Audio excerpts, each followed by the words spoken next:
about things that are happening now, things that are happening in the future, and that's it. Okay, so either one of these two instances. Okay, if it is happening now, in this very moment, then you will say, you use the word am or is, okay? And are. Am, is, and are the three words that you would use in present continuous tense, okay? Am is used for I, right? I am eating my lunch. Right now, I'm eating my lunch. It's not tomorrow, it's not yesterday, it's not later, it's right now. The pages are turning. That means quite literally you're holding the book and the pages are turning, okay? If I already turned the page, it's not the pages are turning anymore, it's I turned the page. Okay, so in that case, that would be a past tense. Or I turned the page, that would be a present tense. But if I am in the process of turning the pages, then the pages are turning. The candle is burning. The boys are playing. Okay? Okay, but if we're talking about something that is around this time but not exactly now, you can also use the present continuous tense. Like the example given here, John is looking for a new job. So during this period of time, John is looking for a new job. It does not mean that right at this very second, John is looking for a new job, okay? That is not what it means. It's a general understanding that it's around this time, okay?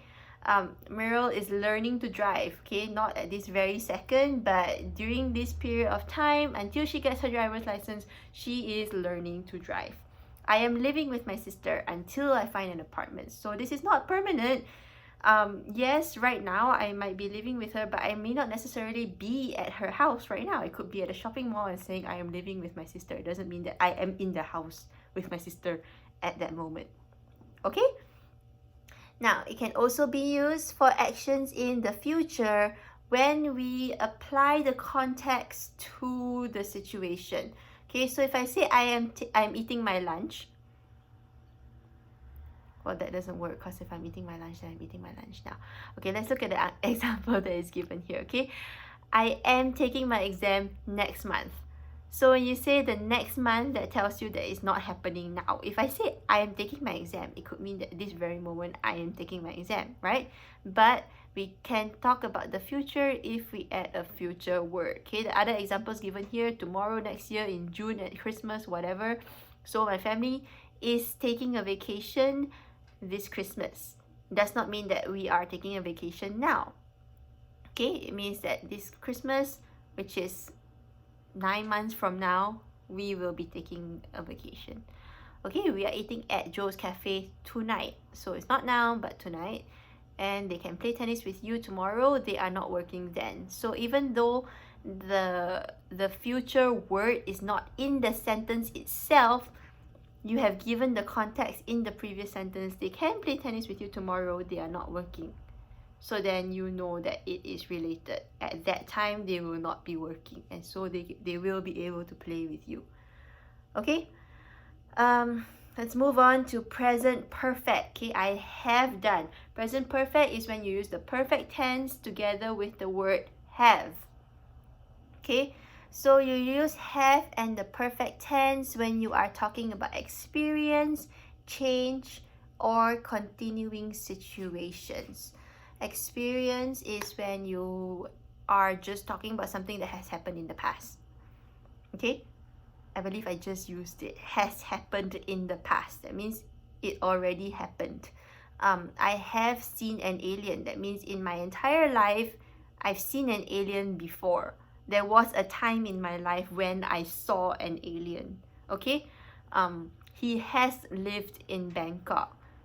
Does not mean that he is still living in Bangkok now. It just means at one point in his life, he lived in Bangkok. Okay?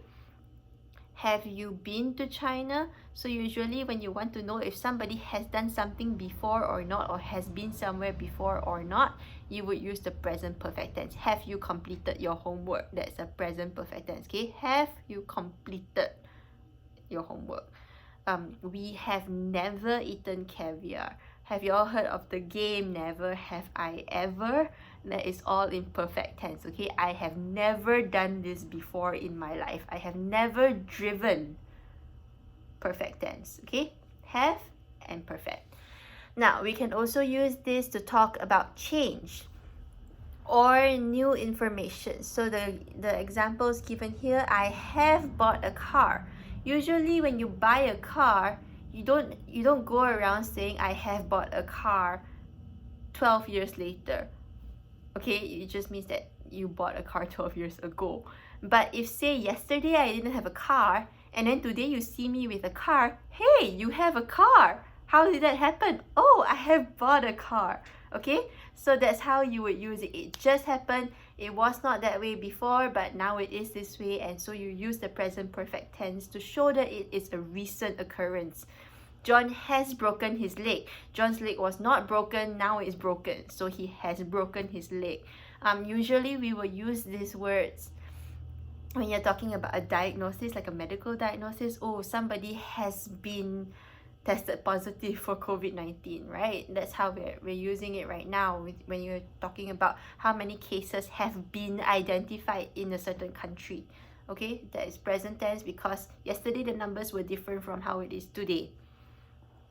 Okay, another example, has the price gone up? We're asking if the price is still the same as it was earlier or is it higher now? So has there been a change? The police have arrested the killer. The killer was free, now he's in jail. He has been arrested. Okay, you can also use the simple past tense and say the police arrested him, but that's where you need to make a decision of what is more important, what kind of emphasis you would like to make. Okay, do you want to make it clear that it's something that has just happened now, or do you want to just make a simple statement that he was arrested? Okay, he was arrested, he has been arrested. Pretty similar. You can use both are correct, but it depends on the nuance of how you want it to be presented. Okay, continuing situations. This is a state that started in the past and continues in the present and will probably continue into the future. It is a situation on an action. We use for or since with this structure. So I have worked here since June. He has been ill for 2 days. He was ill 2 days ago. He's still ill now. He will probably continue to be ill for a while, a few more days. Okay, I have worked here since June, so I started working in June. I'm still working now, and I will continue working here until I move on to another job. I have lived here all my life, from the time I was born until now, and who knows how much longer. I live here. She has known Tara for a long time. Same thing. Long time ago, she met Tara. She's known Tara. Nothing has changed. She's still good friends with Tara, and she will continue to be good friends with Tara until who knows what happens. Okay, note we often use for and since with perfect tenses, and take note of this. Yeah, we use for when we're talking about a period of time, and we use since we're talking about a point in time. There's a difference there. So for 5 minutes, for 2 weeks, for 6 months, we're talking about a duration. You don't say I have been working here for 9 o'clock. Then in that case, you would say since. Okay, since a certain point in time. I've been here since 9 o'clock, since January 1st. You don't say for January 1st. Okay, so there's a difference between these two words. Make sure you use them wrongly. Okay, present perfect continuous tense. It sounds a lot more complicated than it actually is. Okay, you use this when you're talking about past actions that recently stopped happening or past actions that are still continuing. So this is where you would use the verb have and been along with the continuous form of the word, so the ing form. Okay, so we use the past perfect continuous tense to talk about an action that started in the past and stopped recently. There is usually a result now. So I am tired because I have been running. I was running, I'm not running anymore, but now I'm tired. Okay, so I'm tired because I have been running. Why is the grass wet? Has it been raining? So when the person asks that question, we know that it's not raining anymore, but the grass is wet. And he's asking whether it rained earlier. Okay? You do not understand because you have not been listening. You were not listening